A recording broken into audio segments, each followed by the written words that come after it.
اپنے علاقے کے علماء کی قدر کرو یار، اپنے علاقے کے علماء کی قدر کرو، پھر دیکھو اللہ کیسے برکتیں عطا فرماتا ہے۔ اس کے ساتھ تعاون کرو، اس کی ہیلپ کرو۔ بہت سارے استعداد والے علماء کی بات کر رہا ہوں، حقیقت ہے ان کی استعدادیں معاش کی پریشانی کی وجہ سے ضائع ہو گئی، ورنہ تمہاری نسلوں کی زندگیاں بدل دیتا، حقیقت ہے۔ تمہیں اندازہ ہی نہیں ہے، ہر مسجد میں آپ تو یہی سمجھتے ہیں کہ قرآن کی تعلیم ہے، ہمارا بچہ ادھر سے پڑھ کے آئے گا، ادھر سے نہیں گیا تو ادھر سے پڑھ کے آئے گا۔ آپ کو اندازہ نہیں ہے کیونکہ آپ اس فیلڈ کے نہیں ہیں، کتنی محنت لگتی ہے ایک ایک بچے پہ، ایک ایک بچے کے ایمان کو بنانے میں، ایک ایک بچے کی تعلیم دینے میں۔ آپ کسی بچے کو تھوڑا سا ٹرائی تو کریں، آپ اس کو لا الہ الا اللہ یاد کروائیں، اس کو الف با والا ایک صفحہ یاد کروائیں، جو چھوٹا معصوم بچہ ہو جس کو آپ مدرسے میں آ کے داخل کروا دیتے ہیں، اس کو آپ ذرا یاد تو کروائیں۔ ایک ایک بچہ یقین کرے 10 بار بھی استاد کے پاس آتا ہے تو وہ کبھی نہ نہیں کرتا، اس کو یاد کرواتا ہے سبق، پیار بھی کرتا ہے، محبت بھی کرتا ہے، اس کے لیے دعائیں بھی کرتا ہے۔ غیر محسوس طریقے پر اس بچے کی جو تربیت ہو رہی ہے استاد کے پاس، اگر استاد تربیت والا ہے،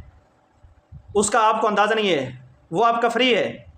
آپ تو صرف اس کی تعلیم کو دیکھیں گے۔ اکثر تو والدین تعلیم بھی نہیں دیکھتے بھی ہیں تو وہ سکول کی دیکھ لی، ورنہ اس کے لیے بھی آج کا ٹائم کہاں ہوتا ہے، سب موبائل میں مگن ہوتے ہیں۔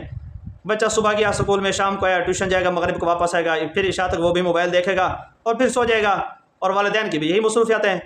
شہروں میں تو خاص کر ماں اپنی جگہ مصروف، باپ اپنی جگہ مصروف، البتہ دیہاتوں میں مائیں اتنا مصروف نہیں ہوتی، یعنی گھر پہ ہوتی ہے، مصروفیت تو ہوتی ہے گھر کی، لیکن ان کو اتنی تعلیم نہیں ہوتی، باپ اپنے کاموں میں مصروف ہوتے ہیں۔ تو تھوڑا سا جیسے ہوم ورک آپ سکول کا چیک کرتے ہیں نا، ایسے قرآن کی تعلیم کے بارے میں بھی کبھی پتہ کر لیا کریں، بچے سے کبھی پتہ کریں، اور کبھی بہتر طریقہ تو یہ ہے کہ آپ کبھی استاد سے جا کے معلوم کریں، اور کبھی نہ کبھی اس کو کچھ دے بھی دیا کریں، اس کی حوصلہ افزائی بھی ہو جائے گی، آپ کے بچے پہ توجہ بھی دے گا، وہ آپ کی واپسی آئے گی، اس کے پاس نہیں رہنی، آپ کی واپسی آپ کے بچے پہ محنت کی صورت میں آئے گی، آپ کو دکھے گی بچہ جیسے پہلے پڑھتا تھا، حقیقت ہے مزید وہ دل لگا کے آپ کے بچے کو پڑھائے گا۔ تو آپ یہ بات کیوں نہیں سمجھتے؟ اور اس سے آپ ان کی دعائیں بھی لیں گے، آپ ان کے خاص بھی بنیں گے،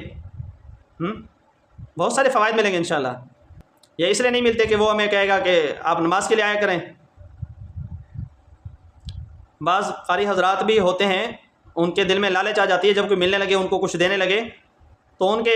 دماغ میں لالچ سی آ جاتی ہے کہ اس سے ملا جائے، کیونکہ یہ پیسے دینے والا ہے، محبت کرنے والا ہے، عقیدت رکھنے والا ہے۔